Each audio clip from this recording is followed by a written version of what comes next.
আরে মুসা, তুই এতদিন পরে? তুই তো এখন অনেক বড় কন্ট্রাক্টর হয়ে গেছিস। তুই তো আমার কাজও নিয়ে যাচ্ছিস। আমাকে একেবারে বেকার করে দিলি মনে হয়। ওস্তাদ, সবে তো তুমি শিখেছো। তোমার এখানে 1,000 টাকা পুঁজি নিয়েছিলাম।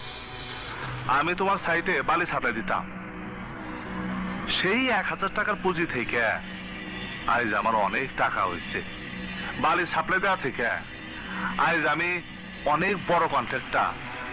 তবে তোমার মতো মাস্টারি করে না, আমি ইঞ্জিনিয়ারের পিছনে থেকে কাল নিই না। হ্যাঁ, তুই ইতিহাস ভূগোল বলছিস, তোর হয়েছেটা কি? আচ্ছা ওস্তাদ, মীরবাগের বাবুল নাম করে কোন ছেলে তুমি চিনো? কেন, কি হয়েছে? তোমার লোক। হ্যাঁ, ও খুব সিরিয়াস সওয়াল। কিছু করেছে নাকি? হ্যাঁ, আমার মীরবাগ সাইডের কাজটা বন্ধ করে দিছে।